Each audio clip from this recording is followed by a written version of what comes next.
ke informasi mengenai tim Densus 88 anti teror Polri yang menangkap terduga teroris di Kelurahan Jeding, Kecamatan Junrejo, Kota Batu, Jawa Timur. Dan kita akan memantau bagaimana kondisi di lokasi. Sudah ada rekan Denny Irwansyah di sana. Selamat siang, rekan Denny. Bagaimana kondisi di sana? Apakah hari ini petugas sudah melakukan olah TKP atau seperti apa? Ya, baik.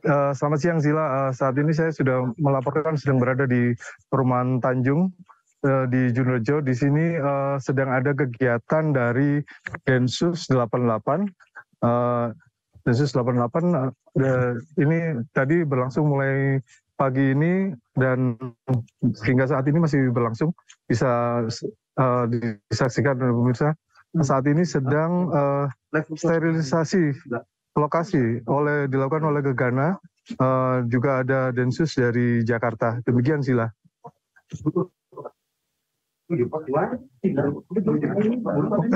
Bisa disaksikan oleh pemirsa bahwa ada mobil petugas di dalam sana. Di sanalah TKP terduga teroris. Baik, Sila. Baik, rekan Denny, apakah sudah dipastikan mengenai identitas dari terduga teroris ini?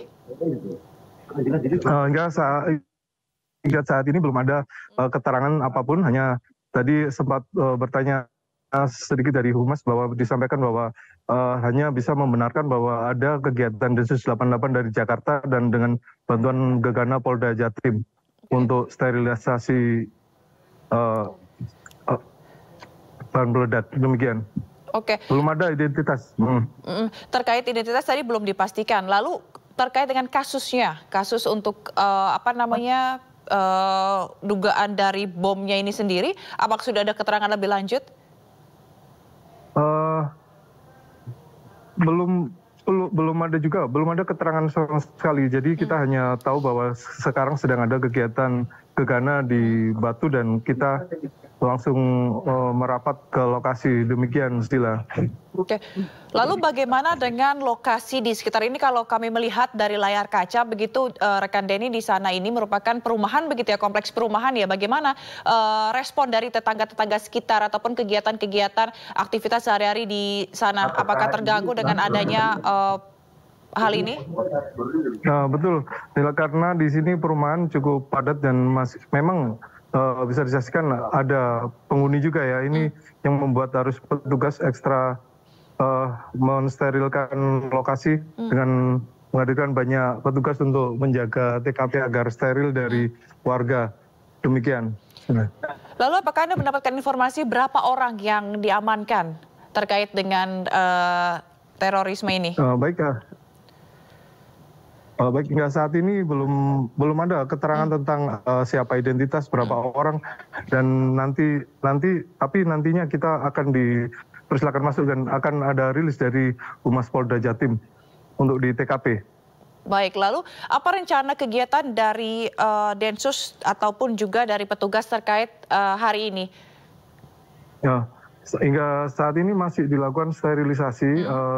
Dugaan keberadaan bahan peledak, makanya hingga saat ini juga tim Lab 4 dan Inavis belum diperbolehkan masuk mendekat ke TKP. Demikian, Sila. Baik, berarti soal bukti-bukti, temuan-temuan yang ada di lokasi kejadian di dalam rumah terduga pelaku ini juga belum diketahui begitu ya, rekan Denny ya? Betul, ini saat ini masih dilakukan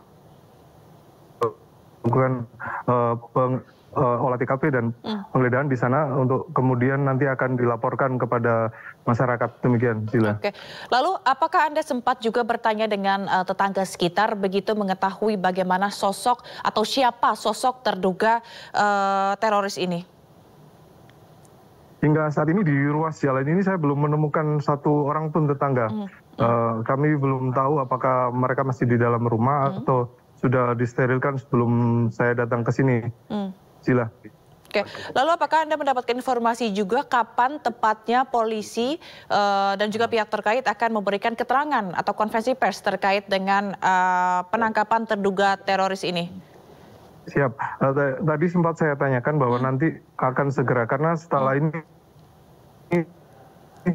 setelah dipastikan ini aman, TKP-nya nanti akan ada Inavis dan Puslapfor untuk masuk melakukan olah TKP, baru kemudian nanti akan dilakukan rilis segera. Sila. Oke, kira-kira di mana lokasinya? Lokasi nanti akan dilakukan, tadi informasinya akan dilakukan di TKP karena Kabitumas Polda Jatim juga informasinya merapat ke lokasi. Baik, berarti saat ini tim dari Densus 88 juga masih masih berjaga gitu ya di lokasi gitu ya. Mungkin Anda bisa menjelaskan berapa personil yang sedang berjaga di sana dan apakah sudah ada statement dari Ketua RT begitu mengenai hal atau penangkapan ini? Betul, tadi upaya kami untuk mendapatkan informasi dari Ketua RT atau RW masih belum bisa karena mereka masih diajak untuk menyaksikan ke TKP. Demikian. Selanjutnya ya yang bisa disampaikan ini sekitar ada 30 petugas dari gabungan dari Densus dan Gegana di lokasi. Kemudian dibantu oleh petugas dari Polres Batu untuk melakukan pengamanan sekitar TKP. Baik, dan rekan Denny kita akan menanti gitu ya bagaimana keterangan yang akan diberikan oleh pihak kepolisian nanti terkait dengan penangkapan terduga teror bom di Batu, Jawa Timur. Kita akan kembali nanti. Terima kasih rekan Denny, selamat bertugas kembali. Ya pemirsa, tim Densus 88 anti teror Polri menangkap terduga teroris di Kelurahan Jeding, Kecamatan Junrejo, Kota Batu, Jawa Timur. Penangkapan ini dilakukan terkait dugaan jaringan terorisme. Rencananya pagi ini petugas akan melakukan penggeledahan dan juga olah tempat kejadian perkara. Namun pihak aparat belum merinci terkait peran terduga teroris dan identitas dari terduga teroris. Dan di kawasan rumah terduga teroris ini tepatnya di Villa Syariah Bunga Tanjung juga sudah diberi garis pengaman polisi dan juga sejumlah polisi sedang berjaga. Pak Sabara atau Propos mungkin bisa clearkan belakangnya juga di-clearkan juga.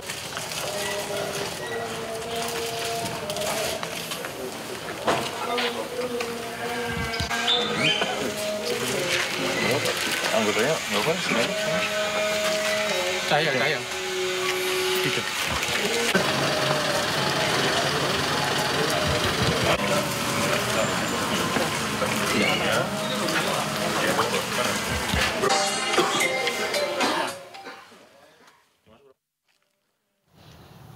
Dan pemirsa, kami akan kembali ke informasi mengenai lanjutan sidang PK Sakatata dan kita akan bergabung kembali dengan Camar Henda di Hotel Transit di mana tempat kuasa hukum dari Sakatata dan juga Sakatata serta keluarganya ini berkoordinasi sebelum menuju ke PN Cirebon. Kita akan bergabung dengan Camar. Camar, bagaimana kondisi di sana? Kapan akan bergerak menuju PN Cirebon? Ya, Zila dan juga pemirsa, benar sekali nantinya sekitar 15 sampai dengan 20 menit lagi kami masih menunggu seluruh tim kuasa hukum lengkap untuk melaju ke persidangan PK Sakatata di Pengadilan Negeri Cirebon, Jawa Barat. Tadi kalau kita sudah berbincang bersama dengan Farhad Abbas selaku ketua tim kuasa hukum dari Sakatata, kita akan berbincang bersama dengan tim kuasa hukum yang lain karena informasi terakhir yang kami terdapat 23 orang yang tergabung ke dalam tim kuasa hukum dari Sakatata. Permisi, selamat pagi Ibu. Dengan Ibu siapa? Dengan Ibu Imas. Oke, dengan Ibu Imas. Ibu Imas, ini betul salah satu tim kuasa hukum dari Sakatata ya?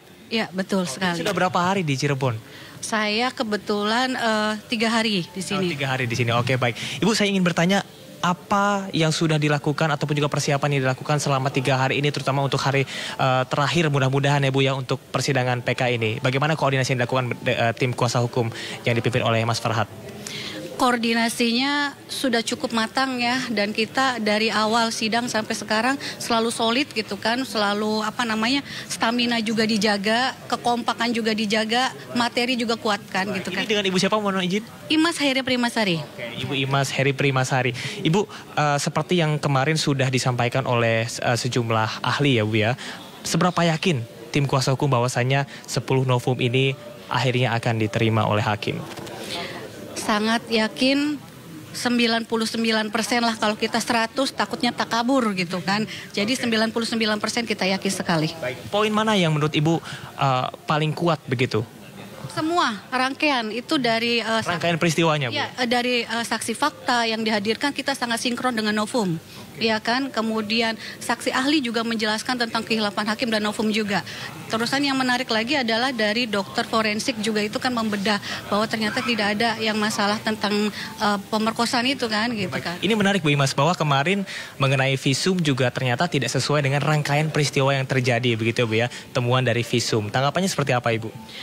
Ya, artinya kalau tanggapannya saya mengenai tentang itu sesuai dengan apa yang kita ada dalam novum dan PK kita gitu kan. Bahwa itu kan memang terbantahkan, terbantahkan bahwa memang analisa kita dengan foto novum itu indikasinya adalah kecelakaan gitu loh. Tidak ada yang namanya pemerkosaan dan pembunuhan. Terkait dengan pengumpulan data-data dan juga fakta-fakta baru, ini tentunya koordinasi juga dilakukan bersama dengan Ibu Titin. Salah satunya adalah mengenai foto terbaru Vina, bagaimana setelah kejadian perkara, begitu Bu. Apakah hari ini mungkin akan ada bukti-bukti lain yang sudah dipersiapkan atau seperti apa Bu? Atau hanya berfokus kepada keterangan dari ahli?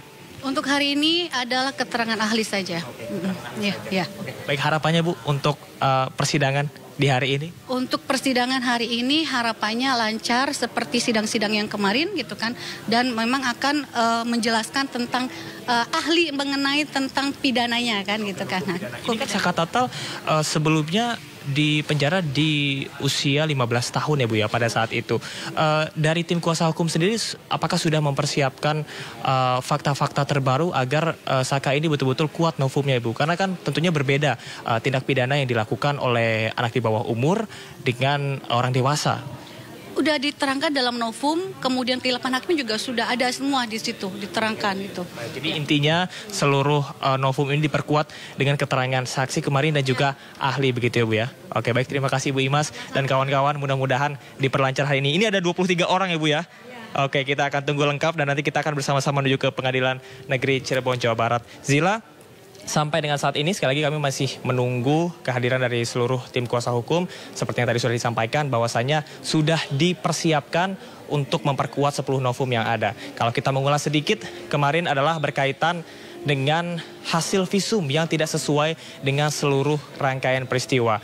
Kemudian juga ahli kemarin juga sempat menyampaikan bahwa adanya perbedaan-perbedaan dari rangkaian peristiwa yang terjadi, tidak adanya kesinambungan dari hal tersebut, dan tentunya ini semakin memperkuat novum yang ada bahwasanya Saka Tatal tidak bersalah. Kami juga masih menanti bahwasanya hari ini akan ada ahli yang baru, yakni Profesor Muzakir selaku ahli hukum pidana yang akan menjelaskan sebetulnya apakah pidana yang diterapkan kepada Saka Tatal ini sudah sesuai atau tidak. Kalau kita lihat di persidangan kemarin, bahwa ahli hukum pidana menyebutkan tidak layak Saka Tatal ini dijatuhkan hukuman pidana pembunuhan, dikarenakan kalau berdasarkan kepada BAP, kalaupun pembunuhan itu terjadi, Saka Tatal hanya melakukan kekerasan.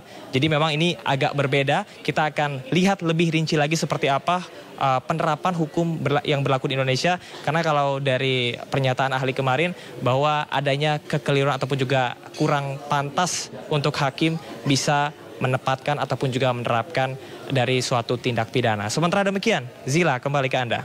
Baik, Camaran, kita akan melihat bagaimana nanti ya di jalannya sidang, sementara 23 kuasa hukum juga sudah siap untuk menjalani sidang hari ini. Terima kasih Camaran, nanti kami akan terhubung kembali.